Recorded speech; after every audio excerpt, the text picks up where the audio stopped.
So while we have really great water, we wanted to make sure that we gave ourselves the longest life on our hot water heater there.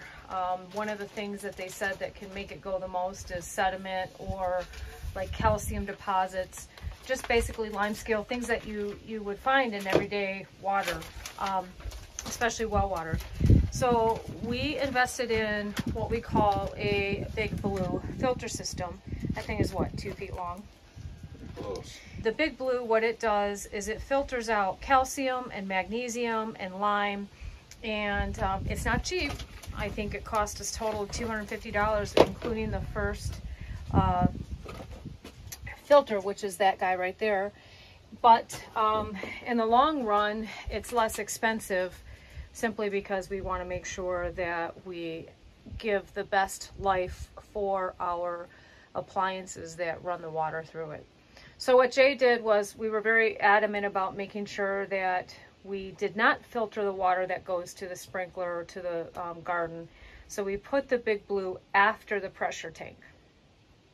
And that way, so we can water every day and not think twice about having to replace this filter every 2 weeks, because I think the filter is like $75 or $100.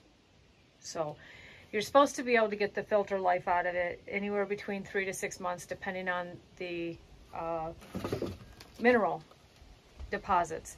We don't have a lot, but I do know Mom and Dad next door have, they have calcium and magnesium and lime. Get out of here! We are ready to complete the other side of the wall in the sleeping area. So Jay is caulking all of the corners all the way up and around so that we can have a nice tight seal and no drafts. Once we get the insulation in, we'll be able to put the shiplap up on the other side of the wall, and then we'll be ready to put our final application that we've reserved for this area right in front of Jay.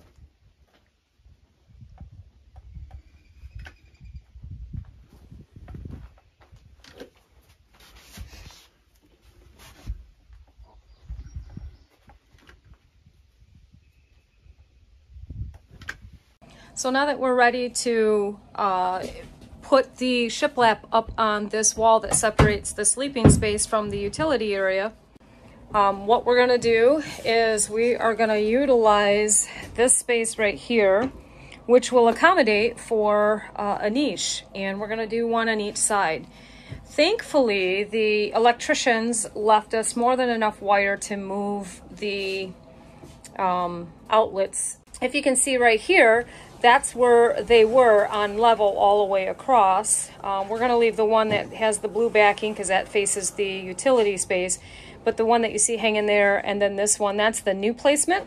And then this one is just got to move up. The only reason Jay hasn't done that yet is because I like symmetry as much as possible. And this is going to be a 16-inch niche. And this one, if we didn't do anything, would be, I think, 24. And I don't want it to be 24. I want them to be equal. So that'll be a 16-inch niche as well. Ideally, I would like bigger niches, but I also want to be able to have wall sconces. And if I do that all in this area, then I have to reduce the size of my niches. I don't want to be squeezing my hand down below trying to plug and unplug. We all know how that goes. So for ease of convenience, those plugs are going up about a foot above our heads so that it's just easy plug and unplug. And then the niches will be nice and tidy in the corner there. That will allow us for pillow placement in between the niches and not need lamps or side tables.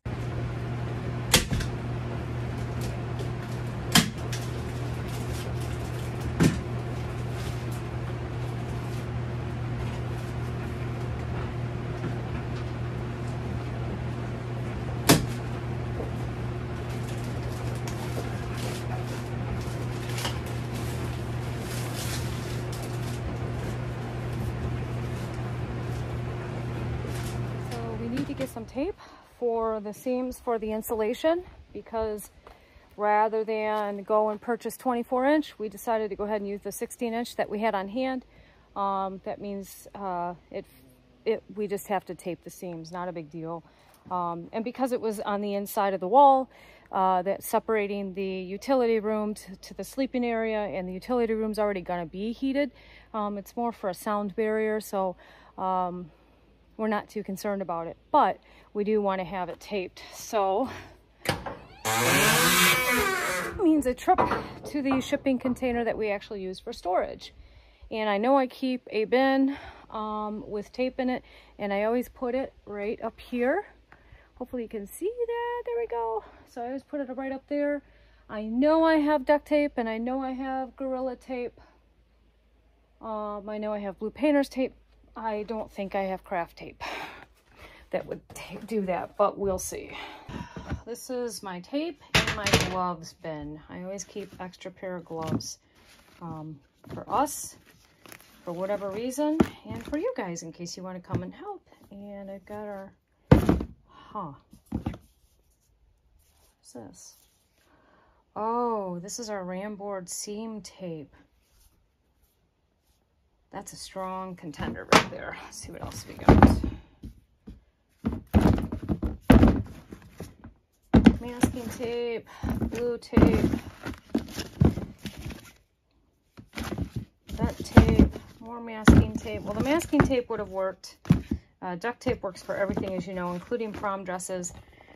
But this ram board tape is perfect. It's meant to tape down the ram board, cardboard that protects floors. So that's our winner. And I think we have enough.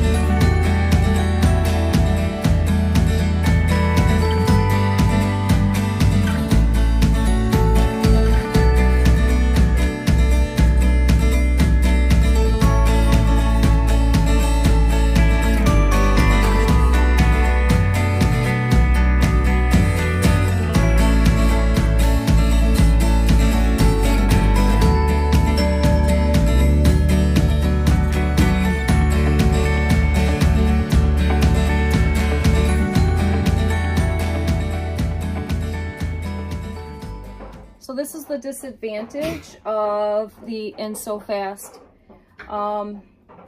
You can see here that we have the black studs, and you are limited with Insofast in putting outlets anywhere else besides those black studs. When you have conventional building, you can just run a 2x4 wherever you want an outlet that maybe a stud doesn't work, but you can't do that here. So, and if you do, you got to do what we're doing. The electricians, for the most part, did an incredible job everywhere, but this is something completely new, not just for us, but for them as well. And the way that the wire ran into the box, it was pushing the box down and out by 1/4 to 1/2 inch, and I couldn't live with that. So Jay peeled it all out, scraped off the back, we reset it, and I've been sitting here for almost 30 minutes trying to keep it level while the glue cures and the spray foam insulation expands to what it needs to do without over expanding. I used a heat gun right there, and now I'm holding the camera with that hand, but I used the heat gun at the time spraying it, or pardon me, blowing it while my hand is here to make sure that it's not too hot, to speed up the curing process. But I don't expect the electricians to sit here for 30 minutes. This has been, I know, a nightmare job for them, just placing the outlets where they needed to go. But I don't want a crooked box either, so it's worth it. It feels like a huge waste of time, but I'd rather do it than pay the electricians on their time to do it.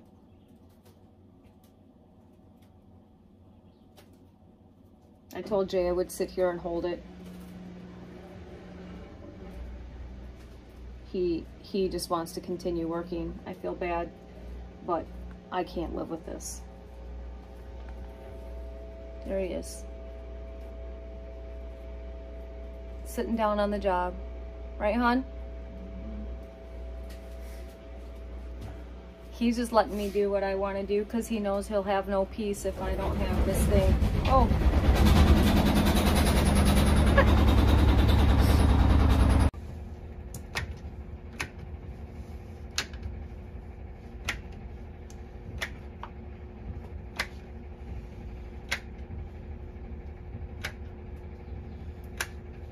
We're just laying caulk here right now. We're gonna put, obviously, shiplap and baseboard over that so you'll never see it. But what we don't want is if ever there's water on this floor, it going down and seeping between the wall and the flooring and going underneath the subfloor.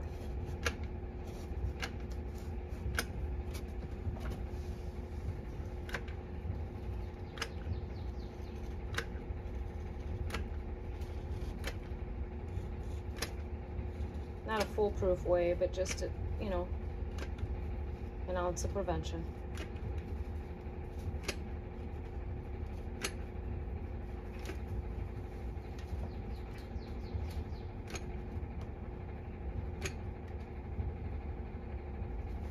And this caulk is expandable, so with the expansion and contraction of the vinyl flooring, it'll be all right.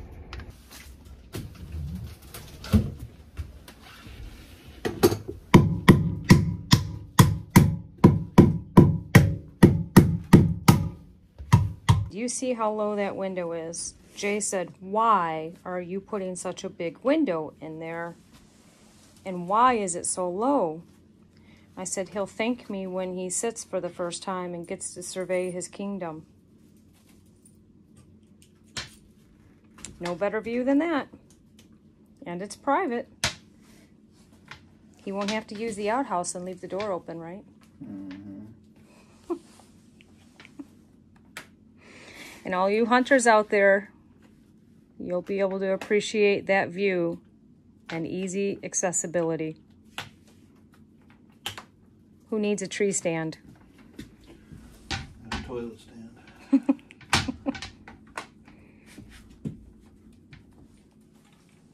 So I have a story for you guys. The camper over there is where we've been staying. And last night, after I'm in my jammies, all nice and clean and ready for bed, Jay says, honey, I need your help emptying the black water tank. So for those of you that don't know, camper talk, that is toilet water. So I go out there, we both have our gloves on, he gives me the choice of what to hold. I hold the end of the hose that goes into the transferable tank that we then take and dump because the hose is not long enough to dump where we need to dump it. He goes ahead, he lets it go, and he forgot to vent the container that the black water goes into. The hose lets loose, and backdraft explosion of black water all over me, all down in my sanitary gloves, even into the tips of my finger was puddles of black water, poo water. It was disgusting on my front of my shirt. And he's just looking at me. About 30 seconds says, oh, I forgot to open up the vent. I kept telling myself, don't think about it, don't think about it. And I put my nose in my left shoulder, that was the only clean spot on me just about, while we continued to do this. And then I got a whiff, and I was retching. But I stuck it out, didn't I, honey? You did. The worst part, I think, after being covered like that, was I could not get my shirt off over my head without having wet spots. there were lots of people who asked if we had the video rolling, and no, I did not, because I was in my pajamas. I wasn't planning on videotaping anything. That's the thing I'm talking about right there. That blue thing right there. So you see that black hose where it goes in? Then on the top of that blue thing, at the very top, there's a vent there, and it's about a 1-inch diameter. And so you're supposed to open that vent, which I did not know. I just thought I was helping him. It was horrible. And it was like pressure, because you know how you pinch a hose and the spray goes 10 times further, faster, wider? That was what it was like. Only I was in its direct path.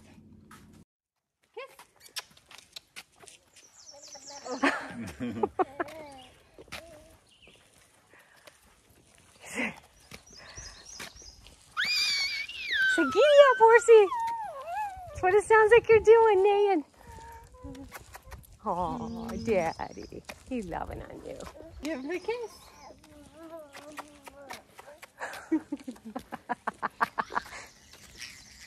You're so funny. Gotta sit forward. You're gonna have drool. Jeez. It's a wet one.